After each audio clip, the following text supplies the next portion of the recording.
Welcome back, creators. So today we have a bit of a controversial topic.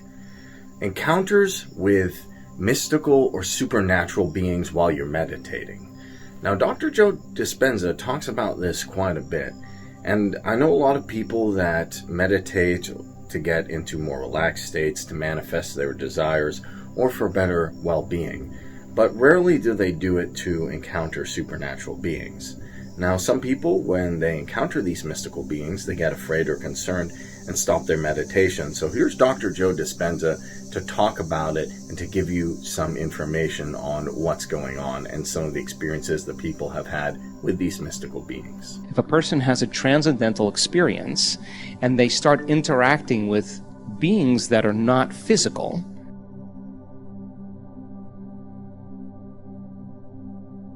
the brain could only see equal to how it's wired. If there's no circuitry for patterns in the brain, then you don't see reality, right? It's called pattern recognition.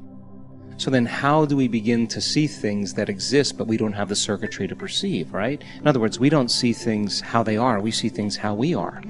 So you spend the majority of your life narrowing your focus on everything material in this three-dimensional reality. You see objects, you see things, you see people, you see bodies, you see places, and our senses plug us into the three-dimensional reality. So everything that's known to us is wired in our thinking neocortex. So what we're seeing, and it's happened to me so many times, let's say you have a profound mystical experience. There's 4 states of consciousness. There's wakefulness, there's sleep, there's dreaming, and then there's the transcendental moment. Now that transcendental moment is something that we have been working to induce. In fact, we now know we can induce it. We've measured it. We know the pineal gland in certain areas of the brain become active, that the limbic brain all of a sudden moves into high frequencies.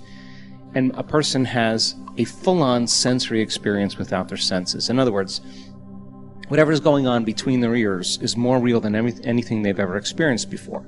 So if your senses are heightened, right now, if everything you were seeing, hearing, smelling, tasting, feeling, if your senses were heightened, your awareness of everything around you would be heightened as well. Well, awareness is consciousness, and you can't have consciousness without energy. So in a sense then, if a person has a transcendental experience and they start interacting with beings that are not physical, if they have that really profound experience, that experience is going to be logged in their brain because experience enriches their brain, yes? The end product of an experience is an emotion, but you wouldn't feel fear from these beings. You would feel a kind of a love or a grace or a presence or an acceptance. And so then you wouldn't be intimidated or afraid of them. You wouldn't throw them into the box of some dogma or superstition. It's a profound moment where you're feeling such profound and intense love that you're leaning in and paying attention to the pictures in your mind. And in a sense, the stronger the emotion you feel from that inner event, the amount of gratitude or love or joy that you feel, the more you pay attention to the pictures in your mind. Now you're branding and embossing new circuitry in the brain. Now what's the significance of that?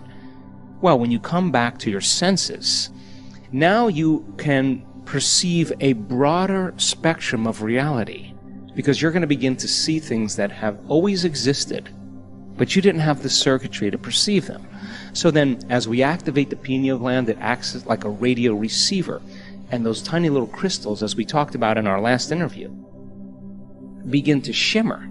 And if a student or a person can begin to tune into energy and frequency, to know how to suppress the mechanism of the neocortex, the memory bank of the known self, to slow their brain waves down into theta, that state where the body's asleep and the mind is awake, and you can tune into frequencies and activate that system, that little pineal gland is going to hook into a frequency that's carrying information, and it's known as a transducer, which means it's like a radio antenna or a TV antenna.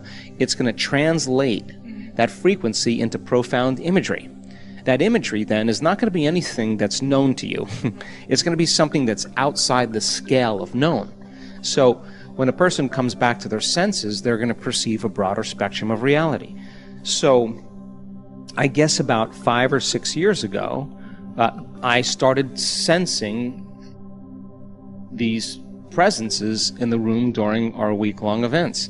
It started at the week-long events? Well, it started at the 4.5 day workshops. I started, out of the corner of my eye, started perceiving certain things, primarily when we were doing the pineal gland meditations. At other meditations as well, but there was an energy in the room that I noticed, and they're very noble, and they're very interested in what we're doing.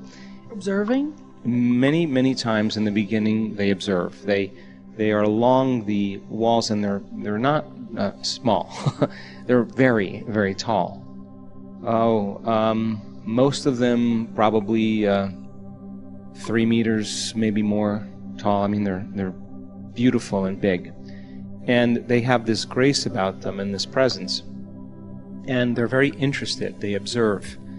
And when I started seeing them and perceiving them, I never really asked who they were. I just observed.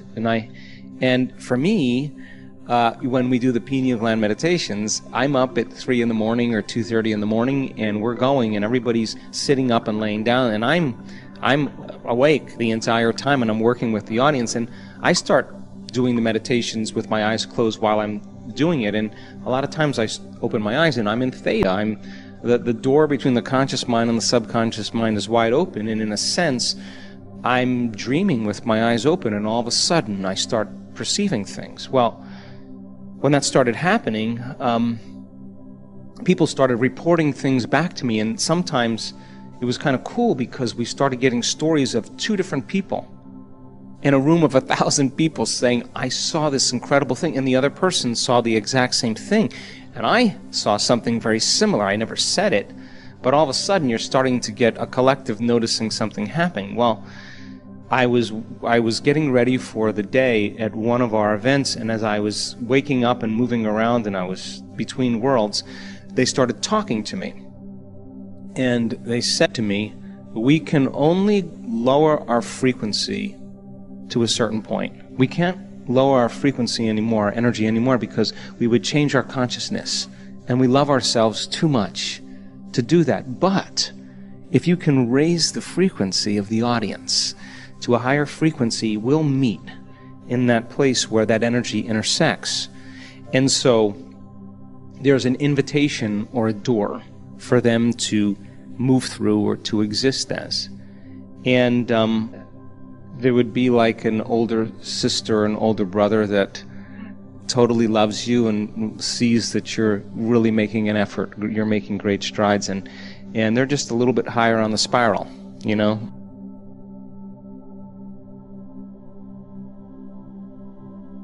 During the meditation, I was, nowhere and in the blackness, and suddenly I saw these tall beings standing in the room in an oval, really tall, like pillars, and they were blue and pink, and they were tall, and the room was like so high that it was almost like a stadium, and they were standing there and with a lot of dignity and love and wisdom. And they were talking to me, or one of them was talking to me, not really talking, but I could hear it, and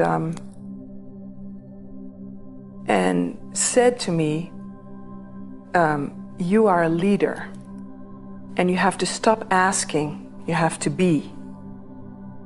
And I realized that if I ask, at that moment, if I ask, I need to get something, but if I am, then I am. And that was before the teaching he gave today on that. So I realized that, and I saw myself standing with young people and with a lot of people coming to my door.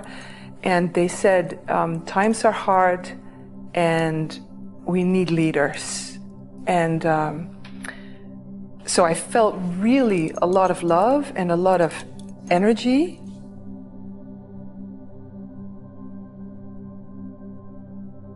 So this experience today was an out-of-the-body experience, and it was so great, so special. It was, I was feeling so strongly like never ever before. It was so real, But at the same time, it was so, wow, what happened to me? Oh, let it go. So it's really hard to say in words what I experienced, but I would like to express it in feelings. It was just like coming home. It was like going out of the body, but at the same time staying connected. So I never lost my real body, but I was somewhere else because I could look on it and I could, but I was still connected. It was not totally gone. So, but it was like flying. I had it once 3 years ago.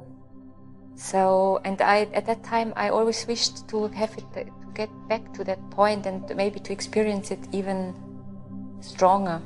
But in these 3 years it never happened to me, but today, yeah, breakthrough.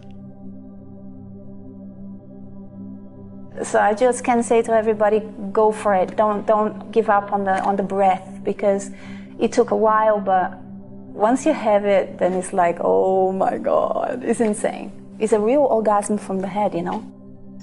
Welcome back, everyone. So I hope that gave you some insight into mystical beings and what happens when you encounter them.